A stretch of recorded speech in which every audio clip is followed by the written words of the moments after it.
I should warn ya, you're in close corner. Hey, I should warn ya, you're in close corner.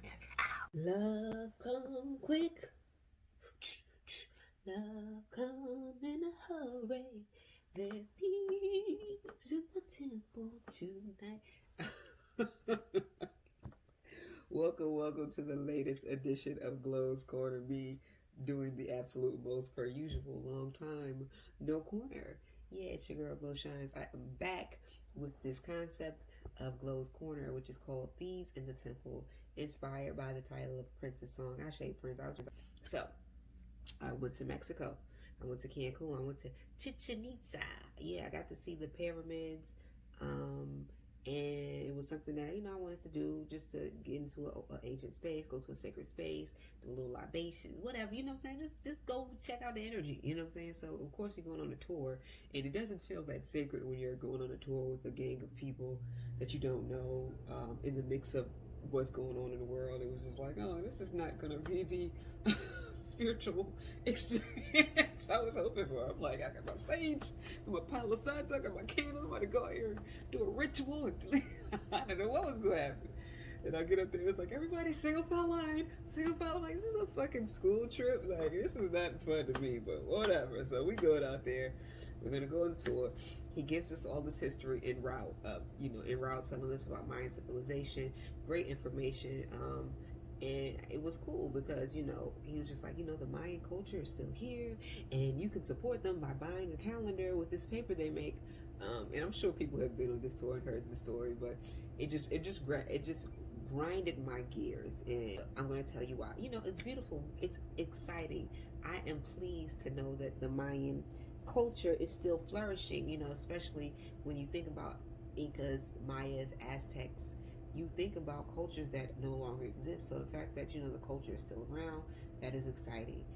To support the culture, to support the people who are responsible for these pyramids, I have no issues and no quarrels with that. What I had an issue and a quarrel with is that I didn't want what they were selling, Jack. You know what I'm saying? I didn't want to buy it. I didn't want a calendar. I didn't want anything extra. And of course, they were hitting you over the head, like $24. I know that's not a lot, but if you are in Mexico and pesos, $24 is a lot for a sheet of paper. And you know what I'm saying? I'm much obliged to support these things, but I'm really in this pack light spirit. I didn't want to bring back nothing extra. I had a whole shenanigans and all this getting through customs. I just wanted to keep my bag as light as possible. I didn't want to have anything I had to bend or fold. I just didn't want it. And I called, so he's going through after he tells the story. Before we get off the bus, he's like, okay, here you go, get your calendars, write your name and your birthday down. I'm like, hey Jack, check it out. I don't want nobody else to have my name and birthday that don't have it already. By the way, this is my birthday trip. I'm funny about that. I don't want to put my name and birthday. I get uncomfortable. I'm a conspiracy sister, so all that. No, you don't need all this extra information. So I'm hesitant about that. But the energy that I'm getting is like, if you don't buy this shit, you gonna get left. And at this point, I'm 3 hours away from where I'm staying. So I'm feeling the pressure, like, oh shit, I gotta buy this shit, or get left. So I gotta pay this extra $24 on top of what I already paid for this excursion. I'm salty, you know what I'm saying? Salty. So when we there, he makes a point to tell us, hey, make sure that you don't buy anything from these vendors selling at the temple, at the complex, because they're violating the sacred space. They're being disrespectful to the sacred space, and we don't want to support that energy. So I'm like, what word is bond? I don't want to support that energy, yo.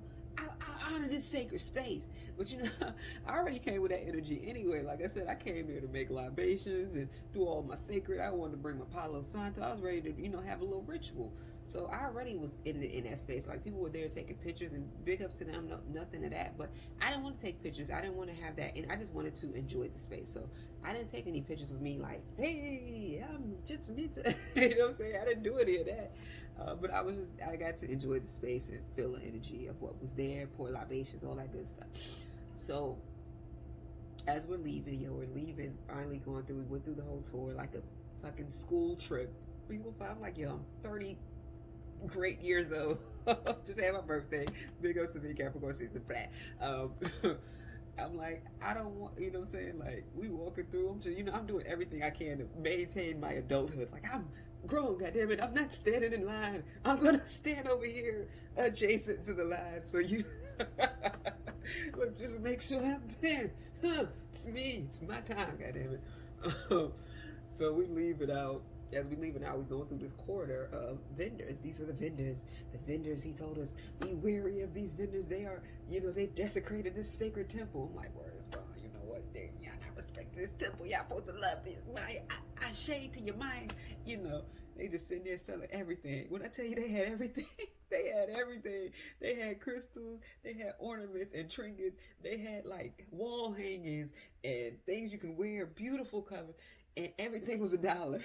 Everything. I was like, this is some good shit. This is better than the dollar store. A jillion times better. I mean, good quality stuff that you could clearly say, $1, $1, $1. I'm like, yo, I was like, you know what I'm saying? I was so tempted, but I really, you know what I'm saying, didn't want to honor this space. And it was this complex emotion because it was like, these people are clearly, you know what I'm saying, they trying to get their bread. And I'm not mad at that. And I can't knock them if you was home. Like City High, what would you do if your son was at home? I'm not laughing. I'm just saying, like, you don't know what you would do if he was hungry and the only way to feed him is to sell my trinkets for a little bit of money. Word is bond. You know what I'm saying? What would you do? So I was just like, Dad, I had these mixed feelings, but I was like, you know what? I said I wasn't going to do it, so I didn't do it. And plus, we were supposed to be going to another space. We was going to have other opportunity that wasn't there. So he took us to this other space. This space is dubbed to be um, authentic Mayan cuisine. Ooh, authentic Mayan cuisine. Ooh. He's like, you've had Mexican food, but you've never had Mayan food. I was like, you're right, I've never had Mayan food. Come bring it on. I hope it's vegan, but shoot, I might make an exception to have some authentic Mayan cuisine. I went to that bitch. That bitch was a regular ass buffet. It was everything they had at the hotel. Rice. It wasn't even no like authentic Mexican food. It was like some. It was just like what you give white people when they are in your country to make sure that they don't get sick. And I'm like, I'm not one of them. Put the spices on that bitch. Where's the habanero? What the Yucatan? What, like, give me some exotic cuisines. You know what I'm saying? So, as as I'm, like, but at this point, we had been going all day hungry. I'm just like, I'm eating the rice, yo. I'm eating the rice like it's a 4-course meal. I'm just eating whatever they had. They had a few vegetables. I was just eating that. Okay, all right. Okay, I'm like, now, okay, ooh, where are these precious trinkets that I was gonna get to? He take us to the little trinket mart. This is a clear sham. They're all in cahoots. This spot that we stopped to eat that just so happened to have the trinkets where he told us not to buy trinkets at the other spot. We get to the spot with the trinkets. That shit is marked up by 10. This is no exaggeration. Shit they were showing us for $1 at the temple at this marketplace, $10. We got obsidian, $10. You know what I'm saying? He even shammed us because it was supposed to be like a tequila tasting, and I was like, yo, where the tequila? He's like, yeah, we gonna we ain't having tequila. We gonna have some authentic Mayan authentic Mayan liquor. And I'm like, okay, I'll try the authentic Mayan liquor. They put it in. They gave us a cap like this. Like, here you go, drink up. Like, nigga. I thought, okay, well, I guess it's literally a taster. Like, I swore I paid extra for that shit. But, so, all that. It was just like this experience. And I felt it early on. I felt like I was being bamboozled. I felt like I was being handled, which I don't like. I don't have a problem paying or spending money. I paid my money up front.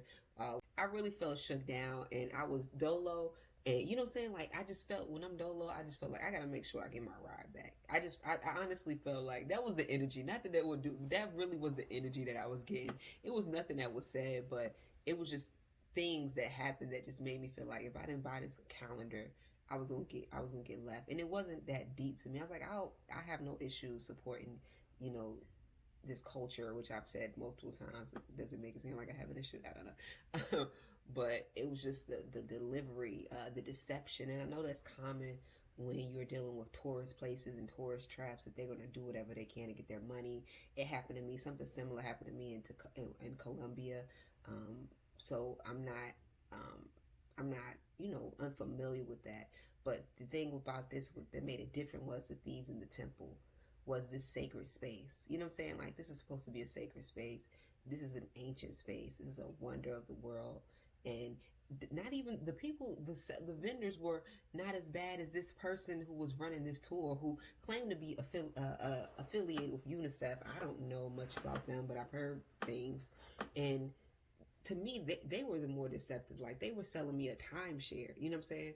And I just hate to be bamboozled in that way, especially under the pretense of us coming. You know, me, I was coming for pure reasons, which is to appreciate this space and to be in some open land and to touch some ancient grounds. You know what I'm saying? And to say ashe to those who were sacrificed, you know, and lives that were lost.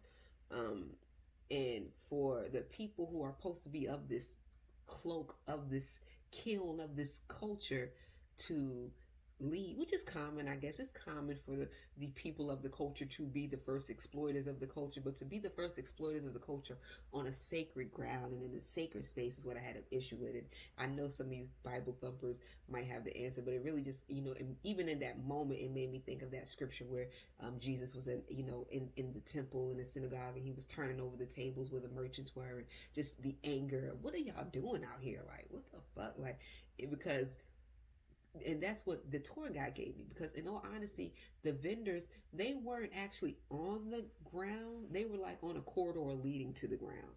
You know what I'm saying? To me, it looked like they were actually affiliated with whoever built the space that ticketed this. You know what I'm saying? Like, so how am I be mad? You know, that's another thing, bringing up shit. How am I be mad at the vendors for selling knickknacks when somebody sold me a ticket to get here? You know what I'm saying? And it wasn't you. It was the whoever has this entity of Chichen Itza. And I'm sure there are other spaces like that. So it's like, I wasn't thinking logically clearly, because I should have bought me some motherfuckers. I wanted some of them sheets and them comforters. They had nice wall hangings, obsidian. It was beautiful things. You know what I'm saying? Even though I just said I didn't want to bring nothing back. But I didn't want to bring no shit back that I ain't want, what I should have said.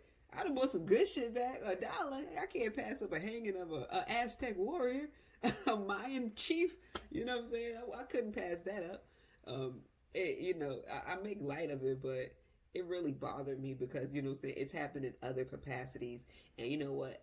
Because this video is getting a little long, I'm going to build on those other capacities in the round table. Hopefully will soon follow. But, you know, just kick around some ideas. Feel free to share. Please comment, like, subscribe. Follow me on YouTube. The yoga is popping if you want to get into that. Music is popping and coming. I got stuff on SoundCloud, on all streaming platforms, but the Water Game's still out there. Still, that's what I do to it. Still not. You know what I'm saying? Check that. Hit me up. But, you know, think about this topic. How do you feel about this, you know, sacred spaces? There are other ways that sacred spaces are violated. You know what I'm saying? Sacred spaces, as I'm, you know, in my sacral area. Sacred spaces don't have to be a building. It can be your body. It could be your mind. It could be what you feed your mind. You know what I'm saying? That's violating the sacred space. But these external spaces are more evident when they're violated. So, you know, let's discuss that, and we can build on it some more in the round table. I look forward. I hope you follow. I hope you check and see what will be there. Glow Shines out. Thanks for joining. I should warn ya, you're in Glue's Corner. I should warn ya, you're in Glue's Corner. Ow. Still, that's what I do to it. Still not.